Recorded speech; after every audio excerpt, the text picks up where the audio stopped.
with me being overdone and over-exaggerated with the makeup and the hair and the way I dressed.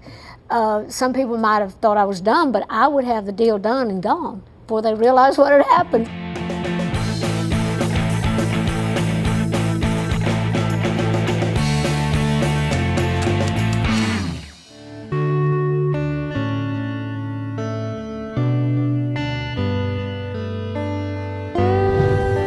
A perfect example of what Dolly has going on when it comes to business can be found in the story of her hit song, I Will Always Love You, which none other than the king of rock and roll himself, Elvis Presley, once wanted to record. You had the moxie, not to mention the good business sense, to, for example, when you wrote I Will Always Love You, and Elvis Presley was going to record it, and suddenly you said, whoa. No. Tell me about that. Well, actually, Elvis loved the song. That was when he and Priscilla were having their problems, which I met her recently, and she told me that Elvis loved that song, and he had sung that to her on the day of their divorce. He said he kind of leaned in and sang a little bit of I Will Always Love You. And so she told me how much that he loved that song, because this was recently, we were doing some business. But during that time, it's no fault of Elvis, you know, he loved the song.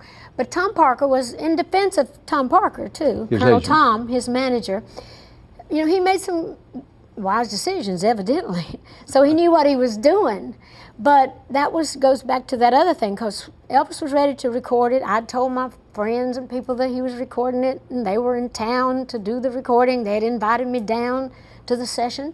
And Colonel Tom Parker calls me the day before and says, now you do know that Elvis is recording your song, and you do know that Elvis don't record anything that he don't publish, or at least get half the publishing on. I said, really? Which is to say he would have the rights to the song. He would have the rights, at least half of the rights to the publishing of the song. I said, I can't do that.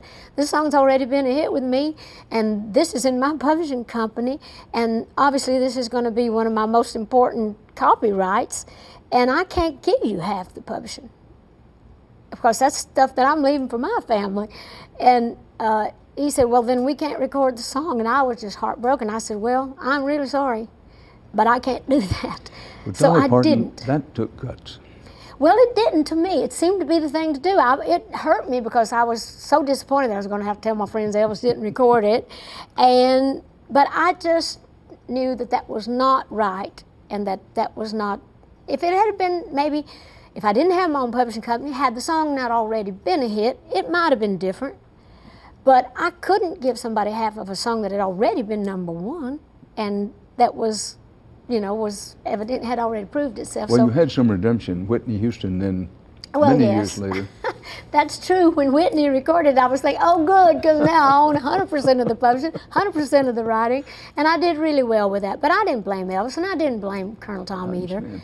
It was a decision I had to make at the time, and I'm glad I did. But when Whitney Houston recorded it, which made it a worldwide hit all over again, not only made you a lot of money, that's true, but also, as you yourself said, you said, hey, here it comes again. That really was a great song.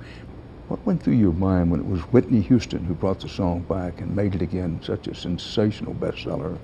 Well, it was overwhelming.